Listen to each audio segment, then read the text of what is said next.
Okay, off for another isolation walk this morning with a difference. No car today, going to walk from the doorstep, bit of a doorstep challenge, just to prove I can find some sort of an interesting walk from the wilds of Orton Wistow. I've got a rough idea where I'm going to head, no idea what I'm going to see, hopefully not people, but yeah, be something different, bit of a challenge. Let's crack on and see what happens.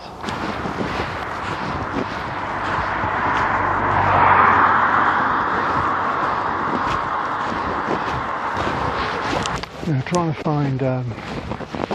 find history in Orton Wistow is like I don't know, trying to find designer clothes in Primark. It's kind of Orton Wistow only arrived in the early 1980s, but there is a tiny sliver of history here. I want you to take a look at this photograph. The track that runs in this picture used to run down Fernandel Road to Lynch Farm, and prior to Orton Wistow arriving and being developed, it was all up here. You'll see those two little white cottages sitting on the track. Well, they were knocked into one cottage or one house, and that one house still exists today on Wistow Way.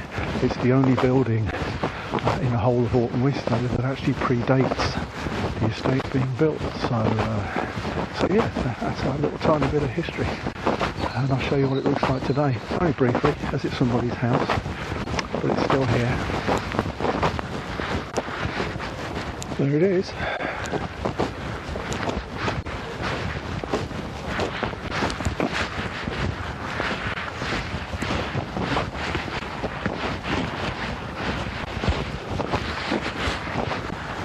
Survivor.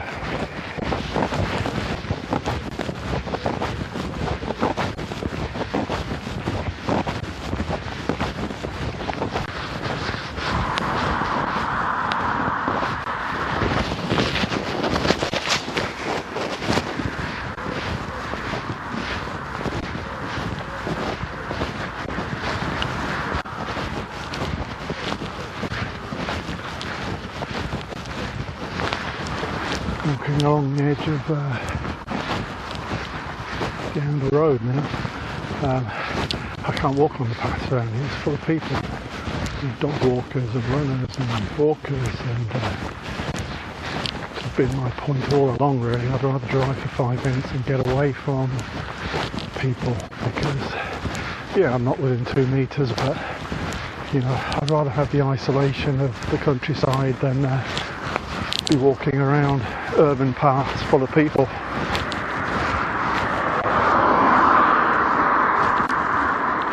It should get better soon once we've got out of here.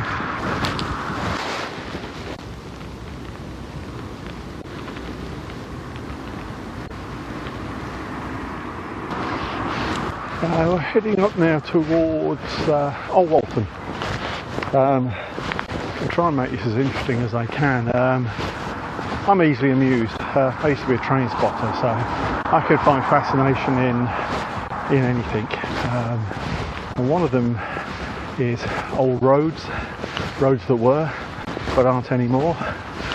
You'll remember from your geography lessons, I'm sure, at school, the whole concept of rivers, finding new courses and leaving behind sections that used to be part of the flow of the river. Abandoned meanders, that's it.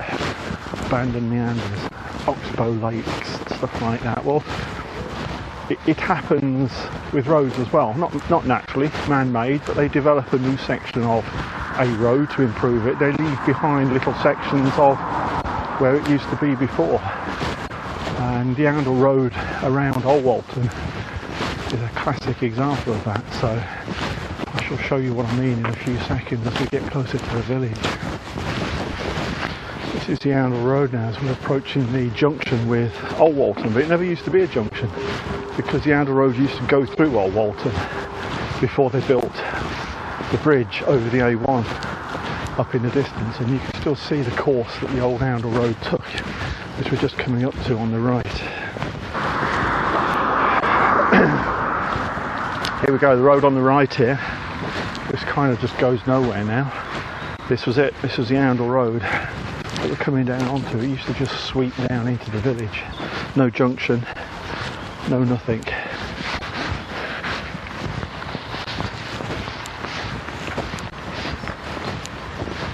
They used to swing in and swing left in front of the pub, as it does still today. But this was the old Oundle Road, now abandoned basically. Still people live here obviously, but yeah, the road kind of has just been left behind. An abandoned Oundle Road.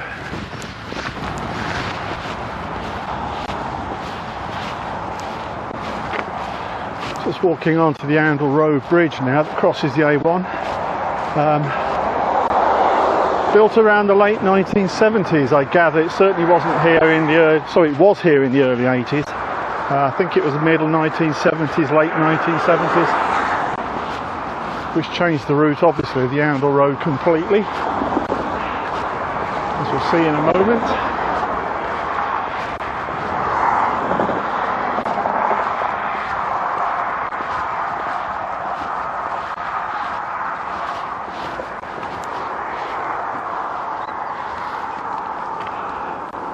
The original Oundle Road that we saw sweeping into Old Walton originally used to come out where the slip road is today, only it wasn't a slip road back then, it was a crossroads. The A1 did not look like this. It was a simple two-way road, and it was still a precarious crossing, but yeah, it used to come across from there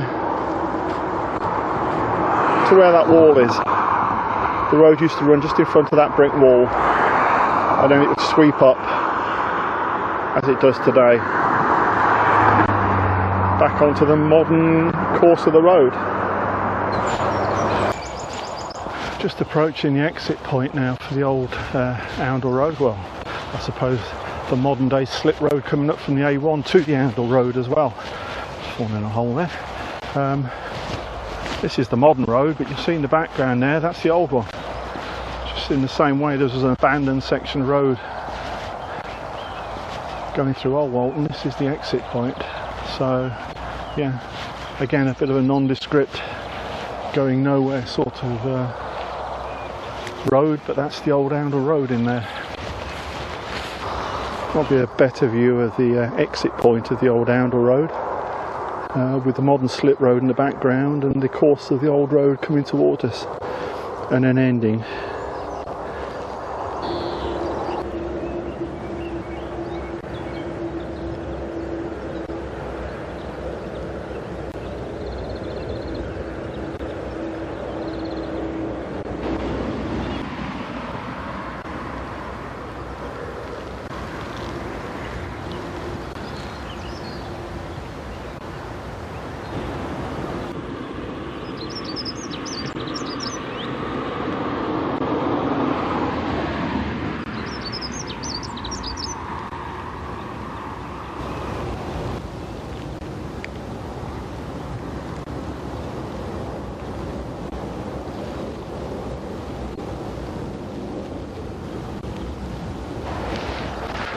Here we go, 2.5 miles from the doorstep, and we can escape the urban sprawl.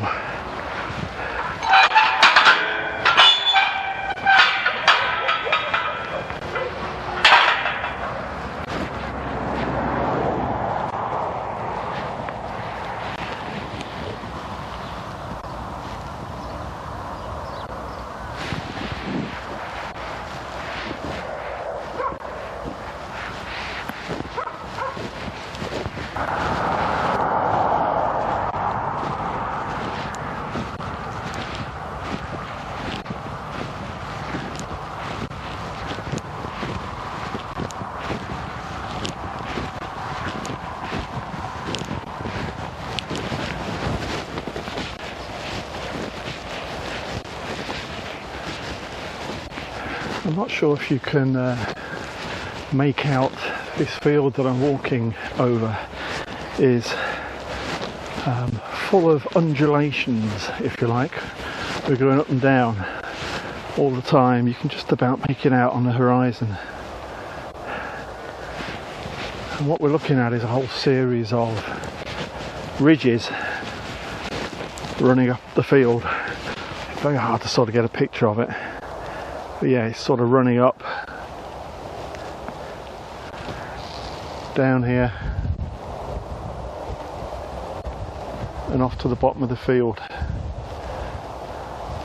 Very hard to demonstrate it, but yeah, these ridges and furrows create what is known as a ridge and furrow fieldscape, and that makes this a very, very old and untouched field, because this is how all fields used to be many hundreds of years ago. This is a sign of the land before big farms came along, when the fields and the land belonged to the people. And what happened is people in the local villages would come to fields like this, and with the aid of horse-drawn ploughs, they would divide the field up into a whole series of ridges and furrows, which is nothing more than where the plough travelled. The plough would travel along the furrows, obviously, and throw up the soil either side to create ridges. And each ridge would be allocated to a local villager, and that was his. And that was his for the purposes of growing his own crops and food to feed his family. Now, there's not many of these ridge and furrow fieldscapes still surviving. I've seen a few, but there aren't many, because once modern agriculture took over, they flattened the fields. They levelled the fields so they could grow crops evenly across them. So if you see a ridge and furrow field like this one, it basically has not been touched for many hundreds of years, and I mean seriously hundreds of years. It can go back a very long way. It just has not been touched, hasn't been ploughed, hasn't been fertilised. Generally very good for wildflowers, rare wildflowers that don't like chemical interference when growing. So yeah, it's a lovely sight. I've seen this from the road a few times when driving past. You might be able to just about better see the ridges and furrows from here. The ridges being the lighter coloured soil, and the furrows the darker grass in between.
One of my favourite little countryside waterways around here, which is Billing Brook, which runs a hell of a long way for what is just a small stream. It actually comes out and finishes in the Nene near Castor. It travels quite some journey. It's never big, it's always just a little stream and there's a little brook, but so many walks I've been on. bring me into contact with the Billingbrook. It's a faithful old friend when I'm walking. A lovely little stream.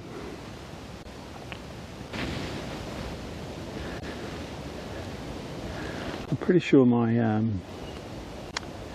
my heart rate drops 50% when I leave the urban sprawl to places like this in the open countryside. It's for me personally, it's an absolutely essential part of my life balance, and it isn't for everybody. You know, some people can cope with being, you know, stuck indoors, certainly for a week or two.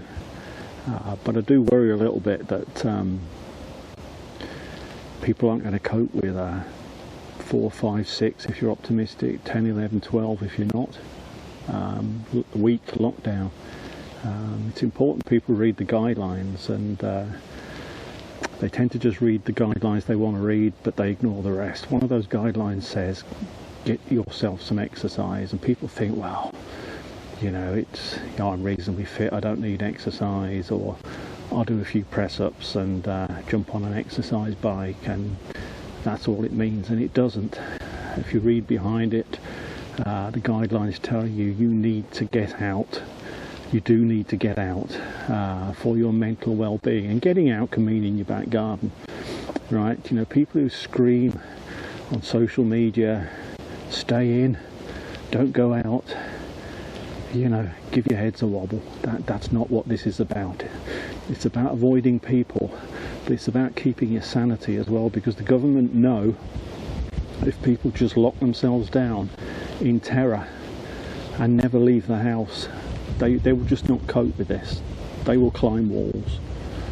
They'll do a Jack Grealish. You know, they'll get so far and then just say, oh, F it. You know, I'm going out. And they'll go out at a bad time and do bad things, which is the worst thing possible. So you've got to keep your sanity. You've got to keep your life balance. You've got to keep some shape to your days, some shape to your weeks. You know, you don't want Saturdays and Sundays to be the same as any other day. You know, you need some shape to your days. You need things to look forward to, and you need to get out, get some fresh air, and you can do that. You know, you can do that. It doesn't go hand in hand with bumping into people. You know, I've tried to prove a point today. I'm not over comfortable with walking through Orton Wistow. You know, I'd rather not do that. You know, I'd rather jump in the car for 5-10 minutes and get away from the urban sprawl. That way I see nobody. But you can do it. You can do it. Most people in Peterborough live relatively close to the countryside, and if they do drive, it'll never be more than a few minutes. And the guidelines say stay local. And stay local doesn't mean, as some people think, walking from your doorstep. It doesn't mean that. Staying local means don't drive off to big beauty spots, to the dales, to the beach. You know, stay in your own zone, stay in your own area. You can do that. A 5-10 minute journey is local, right? But do get out, or you'll just go nuts and you'll lose your sanity. So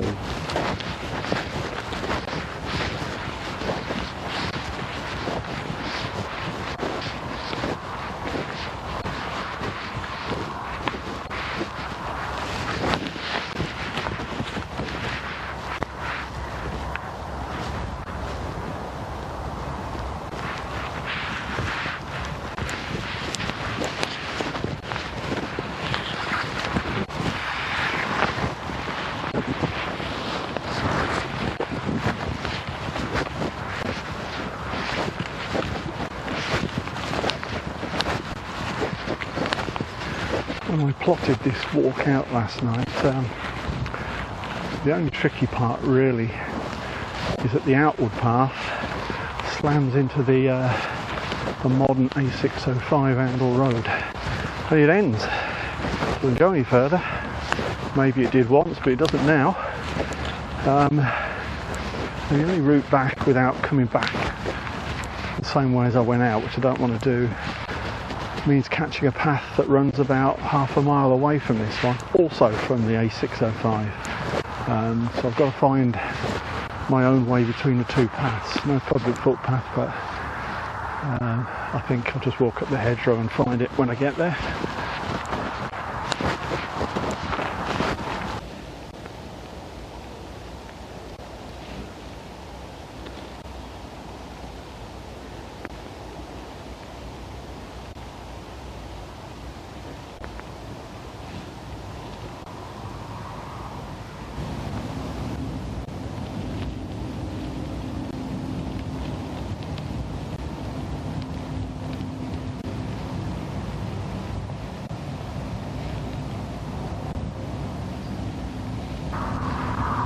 after all this self-isolation, it's nice to sort of get up close to a complete stranger and give him a hug. This guy is Uncle Dan. It says so because it's on his shirt. He's got a nice scarf as well. He's got a nice hat. Yeah, this is Uncle Dan,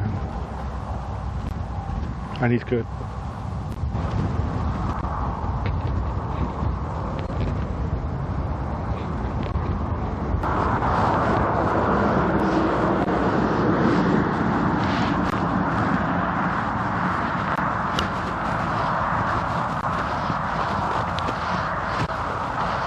Well, this is the end of the path. Doesn't go any further unless I want to risk life and limb and cross a road I would never want to cross.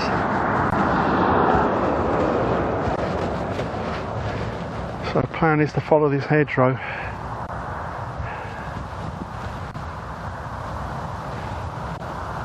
Somewhere up near the top of that hill where I think the path home will start.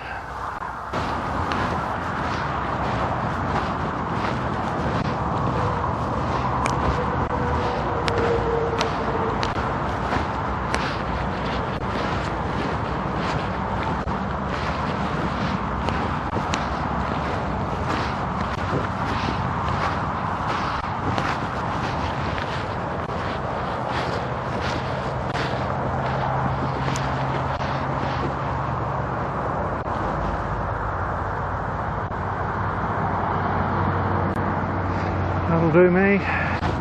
Found it. That must be it. The path home.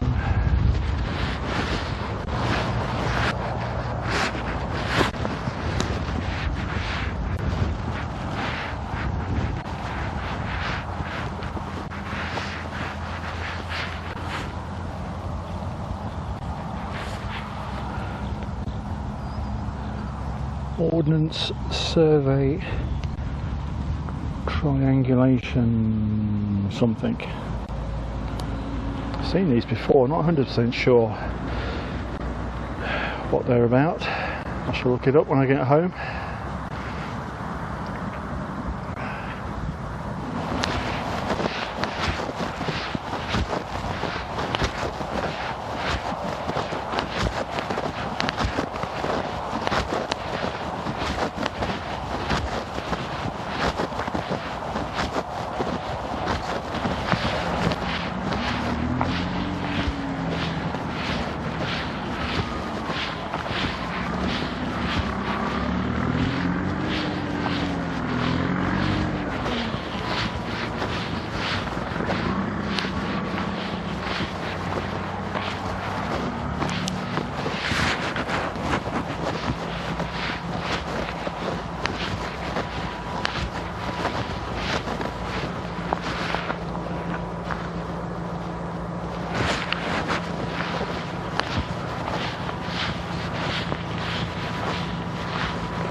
this rise in the land just to the right of the path up ahead.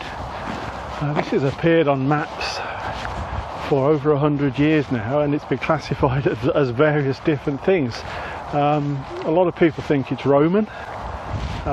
Some say it's the base of an old medieval windmill. The oldest maps have it down as a Roman signal point, which is a kind of a lookout point, basically, which makes sense because, you know, you've got tremendous views around here of everything. So I tend to favour the fact that it is a Roman signal point, but it's old. They've done some excavations around it and not really found anything that proves what it is. So there's still a mixed bag of opinion as to whether it's Roman, medieval, or perhaps even more recent. I don't think it's a windmill base personally. It doesn't quite look right to me. What it does have is a moat, which you can see. So it's old.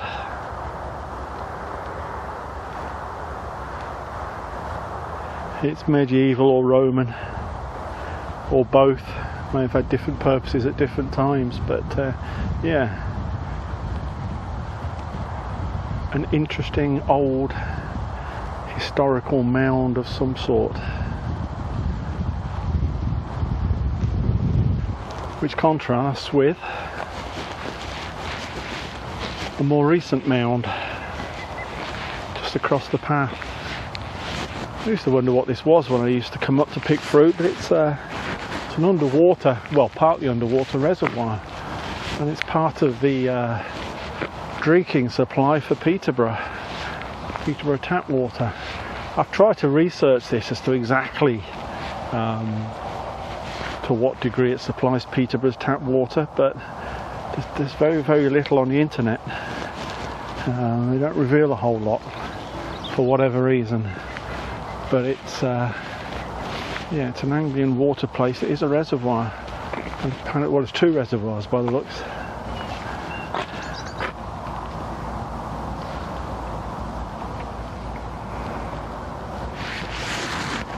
I'll have to get it to focus through here, but yeah, I mean, there's two. There's one on the left there.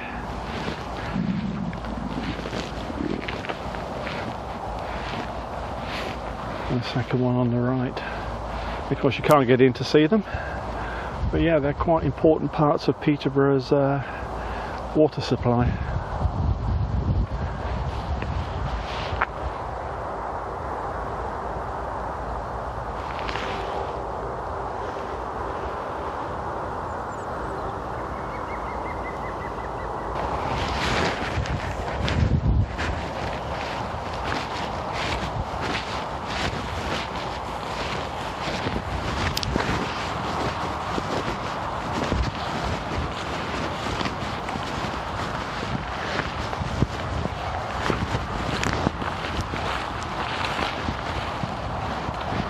Quick assault on this Roman medieval whatever.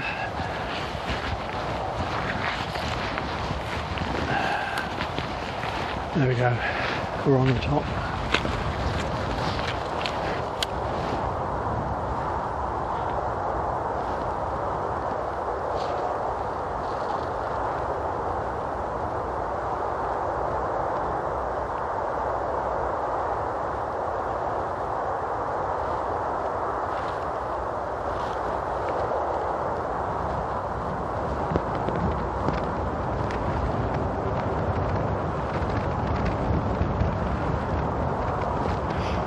Certainly get a good view.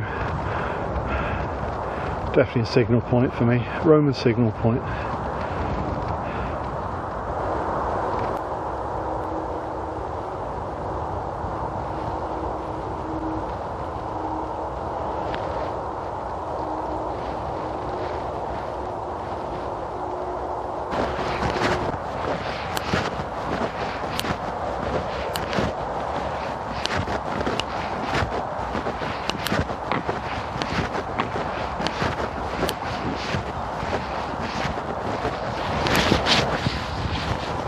the church spire that's just right of centre is Chesterton Church, which I must confess I only discovered relatively recently. I knew about Old Walton Church, but not Chesterton Church. It's a really lovely place, and you can't actually get to it seemingly by road. It's quite isolated, which adds to its charm really. So I think I'm going to have a quick divert on the route home and go down and have a look, because it impressed me last time I came here when I was out strolling away from a nearby wedding party.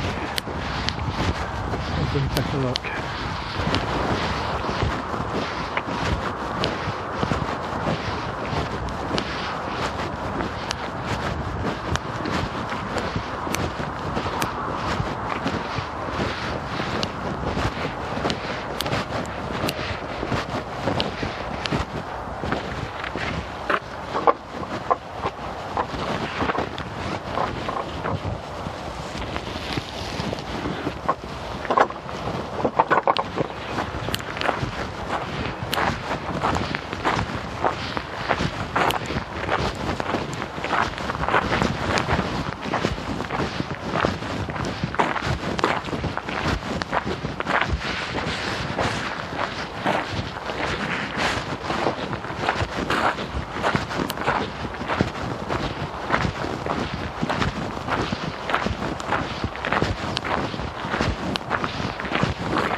Yeah, lovely church, St Michael's at Chesterton.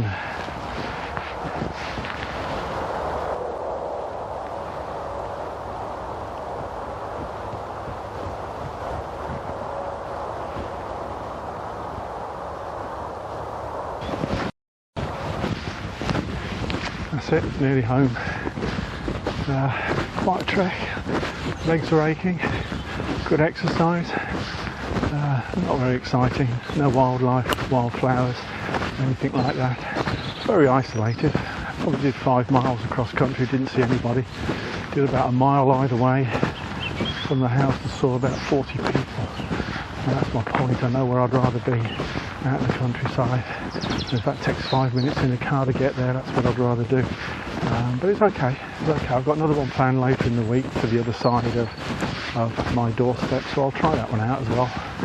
Once the legs have recovered, and that'll be it. So look after yourselves, keep well. Might see you later in the week.